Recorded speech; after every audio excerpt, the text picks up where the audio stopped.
Hello, this video is an introduction to English Renaissance Prosody, and some of the concepts that we're going to explain can also be applied to other periods in English literature. And so let's begin. First, we need to consider the concept of prosody. So these refer to the patterns of rhythm and sound that are used in poetry. The minimal unit of rhythm in a line is the foot. This is a combination of stressed and unstressed syllables that form a metrical unit. Normally, foot are made of 2 syllables, but it can also be made of 3, 4 syllables. And so the use of metrical feet is a common feature of Indo-European poetry, as we can also find this resource in Latin poetry. The most common feet in English are dissyllable, and this means that the foot is made of 2 syllables. There are different combinations of stressed and unstressed syllables, and thus we have different feet. There are 4 different dissyllable feet. So these combination of unstressed and stressed syllables gives way to 4 different foot.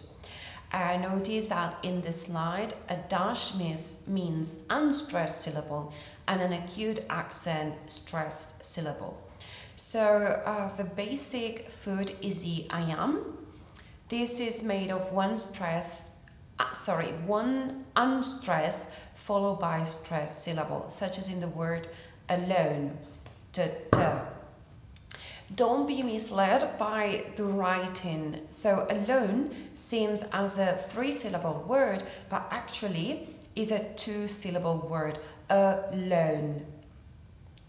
The other foot is the trochee. This is the contrary scheme. So this is a stressed syllable followed by an unstressed syllable, such as in the word only. And then we have the espondee, 2 stressed syllables, and the pyrrhus, 2 unstressed syllables. Surrey establishes the iambic pentameter as the basic meter of English sonnets. What is the iambic pentameter? So a meter that dominates in the rhythm of iambic, so it's made of iambs, and penta, that means 5, so it is made of 5 iambs. And so the metrical scheme will be something like this. Ta ta ta ta ta ta ta ta ta ta. Let's have a look at an example. So notice that some of the lines in Love Does Rain, okay, we follow this metrical scheme without any alterations, and build his seat within my captive breast. But she that taught me love and sigh for pain, my doubt for love and echo my heart desire. But let's have a look at the first line. Love does rain and live within my thought. So if we follow the iambic scheme, love that is not unstressed stressed syllables, but the contrary is stress unstress. Okay, love that does rain and live within my thought. So very often the poet substitutes 1 foot or even 2 to introduce variation in the rhythm, as in the example that we saw. Okay, and so how can we scan poems? So to scan a poem or a line, we need to measure its rhythm in order to analyze the meter by making the rhythmical or metrical units in the line by marking them. So we need to perceive the dominant rhythm. This is going to be normally iambic, trochaic, spondaic, pyrrhic. And so we need to take the poem as a whole. For this, it is advisable to scan a few lines right at the beginning and notice what is the dominant pattern, because as we saw, we can find some variations, but the variation does not alter the dominant rhythm within a line. So even if we find a different foot, if the majority of the feet are iambic, this is considered an iambic pentameter, despite the variation.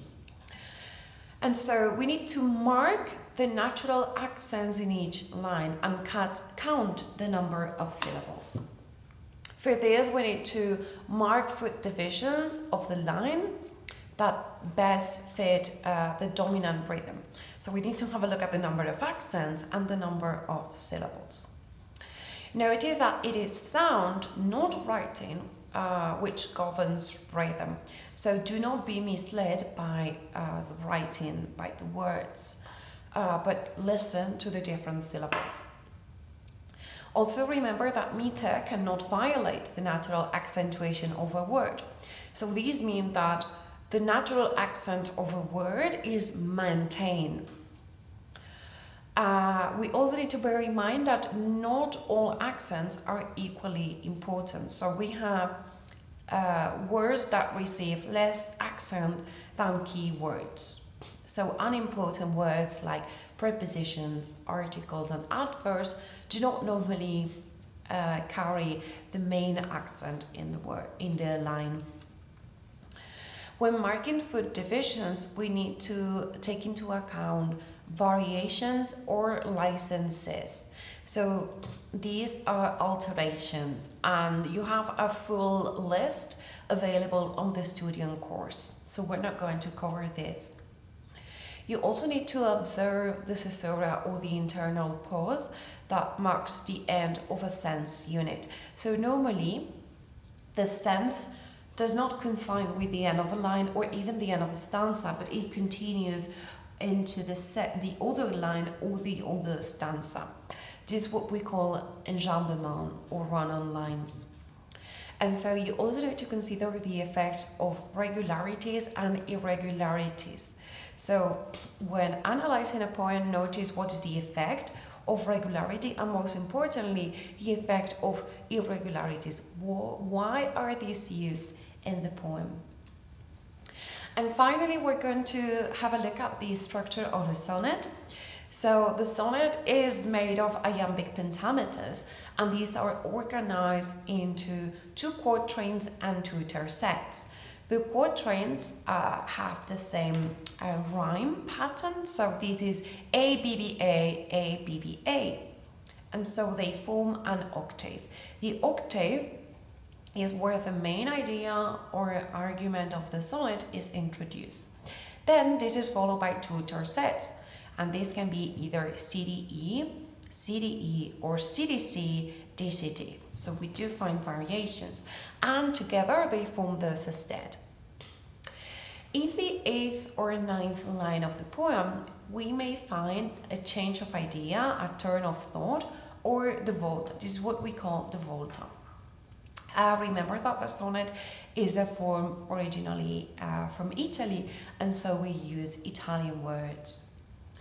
The sestet can either be an elaboration on a conclusion of the main idea in the octave or a contra-argument to the octave. And also, this main idea is what we call the conceit, so an extended metaphor that gives unit to the whole sonnet. So this is the end of the presentation. Thank you for watching. Do let me know if you have any questions or comments.